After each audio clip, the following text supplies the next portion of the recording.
To me, a veteran is someone who has gone to war and sacrificed their lives for us Americans. Like a hero or someone who protected our freedoms. I think a veteran is someone who leaves their family and friends and puts their life in danger to fight for us.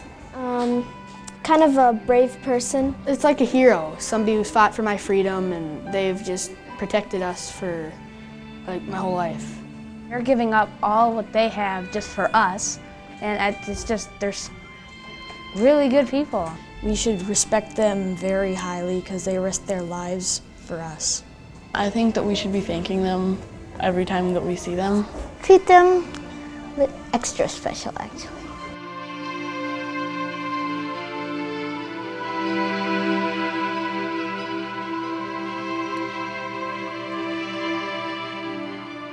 I was born in 1924, and in 1929 we moved to Eden Prairie.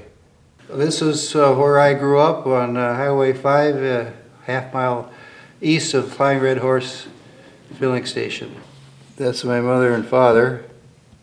He's in the service. That's my brother on the right, my sister on the left, and my uncle who was a CB. My dad put up a backboard in the back part of the house, and I shot baskets in the summertime. And I was captain of the Eden Prairie high school team for 2 years, and I was also all-conference for 2 years. I graduated from high school in 1942. I was drafted into the Engineers Corps, and we landed on Omaha Beach about D-Day plus 3 months, probably October.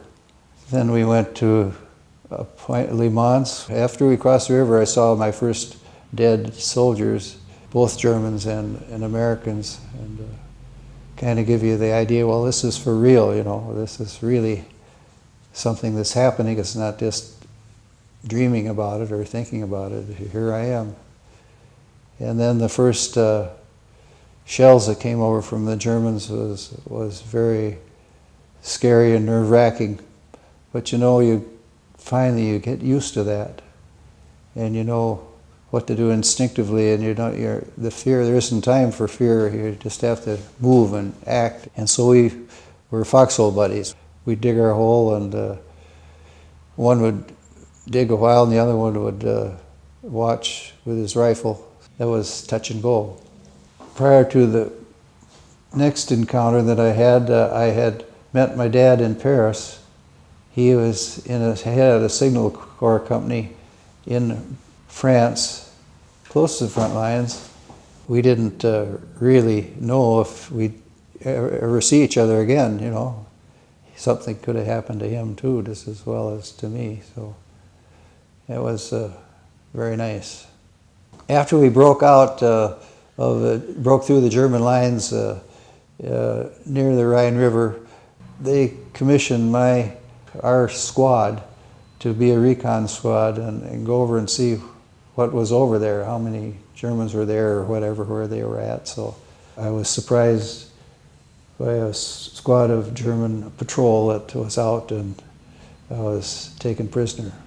I had a picture of my dad as a captain in the Army, and immediately after as I showed them that, I got immediate respect. They respected authority. I was taken back to a town called Beauport on the Rhine River, where I was kept overnight, and then marched many miles, I don't know how many, to the prison camp at Limburg, Germany.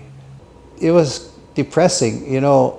One of the worst things was the lice, and you slept in straw, and it was infested with lice, and you get them on your body and you couldn't get them off, and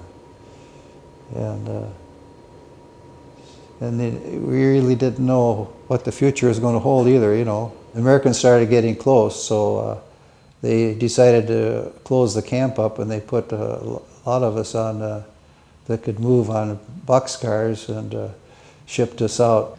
I don't know how far it went. I don't think very far. We had to get out and walk. The tracks were blown up. Then when they got called the ranks back to start marching again, they didn't checked the numbers, and so I waited till he left, and then at dawn I knew where the Americans were. We could hear the 9th Armored north of us, and I made my way up to the American lines.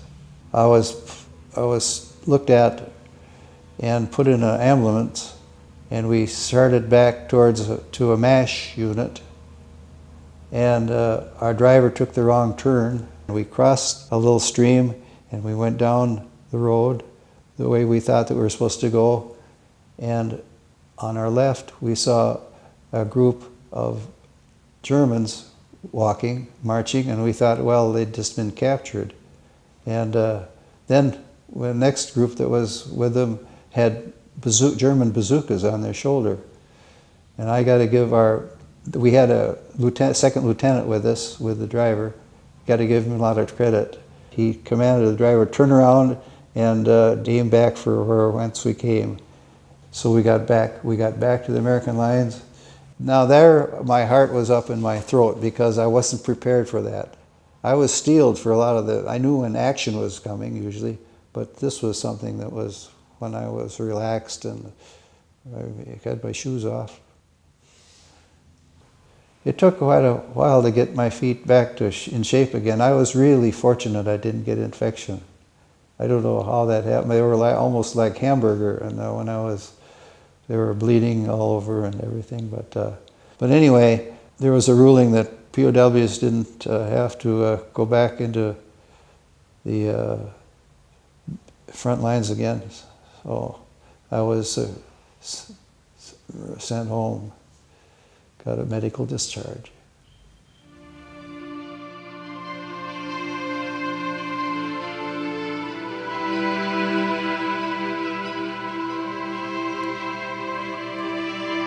I was born in Minneapolis, Minnesota, 1948, at Prairie, Southdale. Growing up, I was kind of following my dad's footsteps. He was in communications. He worked for AT&T. And then my dad's dad was a Marine, my dad was a Marine, and I was a Marine. During that time of 1963, 64, 65, and 66 is when the Vietnam War broke out. And I was working, but the Army came knocking on my door, and my buddy and me says, well, we don't want to go in the Army, so we went in the Marines. And I followed my parents, my grandfather's footsteps. I knew that by joining the Marines that I would be going to Vietnam. My buddy and me, Bob Gates, enlisted in the Marines in February of 1967. And someone decided to have 150 Marines all join in together, and we were sworn in at the old Met Stadium as the Minnesota Twins Platoon. I landed Christmas Day of '67 in Vietnam. Good Christmas. I spent 2 Christmases there. The living condition when I was there, you probably had the low of probably 85, and the hottest I was there got to be about 124. You got acclimated to it really quick. And I was only 148 pounds soaking wet when I went over there, and I think I lost about 10 pounds the first month I was there. And so salt tablets and trying to beef up on a lot of breads and stuff got me back out to about 153 pounds. And then with all your gear and all kind of stuff, it's about 200 pounds.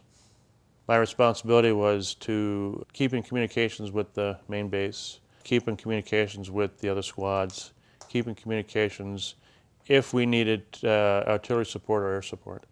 First Purple Heart was in February of '68. I got hit in the left arm, and I got hit in the left shoulder. It wasn't very serious, but I ended up going to sick bay.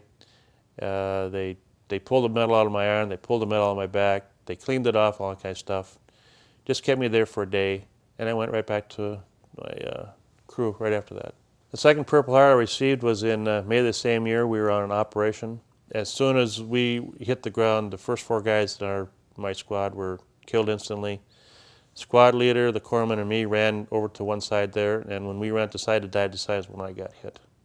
Mortar round landed about 10 feet to my left, and a piece of shrapnel went into my right knee and shredded it.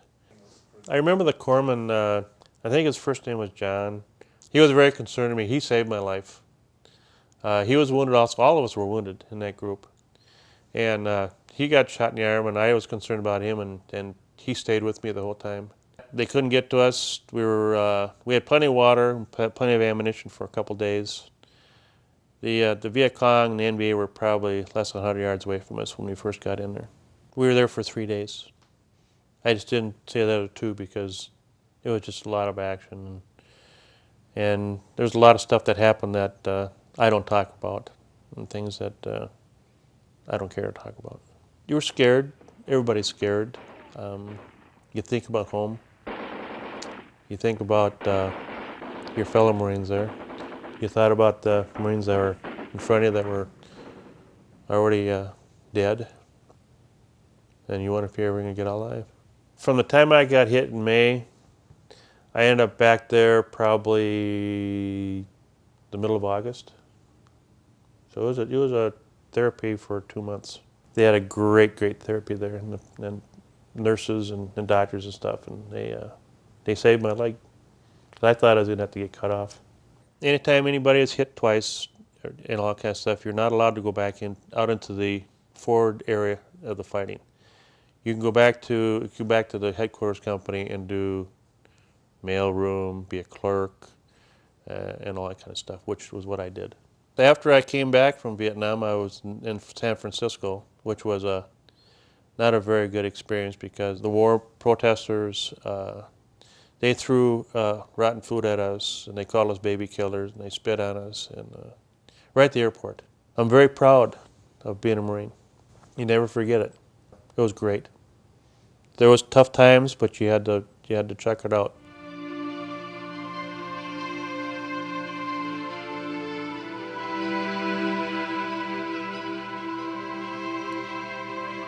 He was born in St. Louis Park. He was a pretty active little guy, you know, as a toddler and stuff, you know. He liked to be outside playing with the neighborhood kids and stuff like that. Hockey. That was his first love, was hockey. He would always want, that's when the North Stars were still here. So when he was little, that's all he thought of. He was going to grow up, he was going to be a North Star. See? My dad had a lawn tractor, and he loved to ride that lawn tractor when he was smaller, you know. When he was old enough to operate it and stuff. My dad would take the mower off, you know, so he wouldn't get hurt with the mower part of it. Then he'd drive all over it.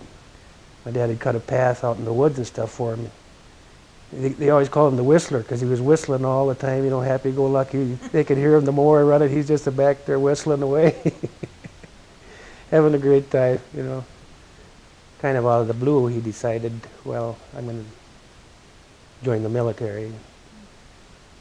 So that was his choice. It's a little bit surprising to us, but and why he chose the Marine Corps, I don't know. I think it was something that he wanted to prove to himself, maybe more than anything else. It's a man thing, or a guy thing, I should say. The camaraderie. Yeah. They're all pretty close. They're all pretty nice bunch of kids, you know, very respectful to us. But you get them wound up, and then there's a different story. If you can imagine what a bunch of Marines are like. He was interviewed by Fox Cable News Network. They were embedded with his group. Tyler had called us, it was like 4 o'clock in the morning, our time, you know. Scared the daylights out of us then because we knew he was in Iraq. We didn't know where, but, you know, when the phone rings that early in the morning. And it was Tyler. He said, turn the Fox channel. He said, we're going to be interviewed. He said, turn the TV on. Hi, I'm Lance Corporal Tyler Fay from Eden Prairie, Minnesota. I'm not necessarily really frustrated. I take this time as I can, you know, try to catch up on some sleep, you know, write some letters home, take care of your body.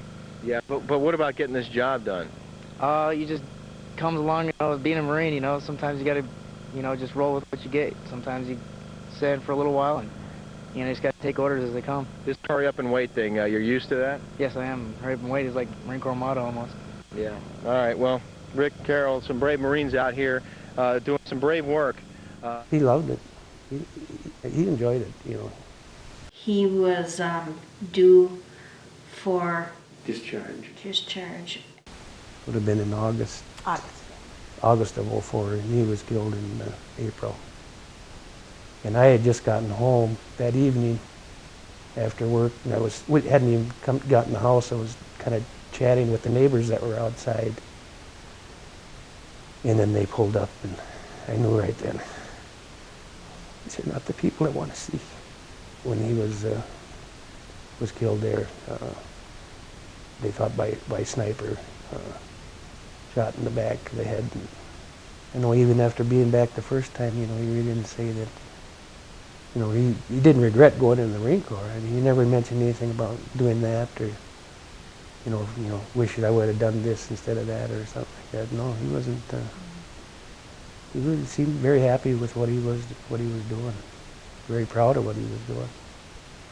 You hear the casualties and stuff like that.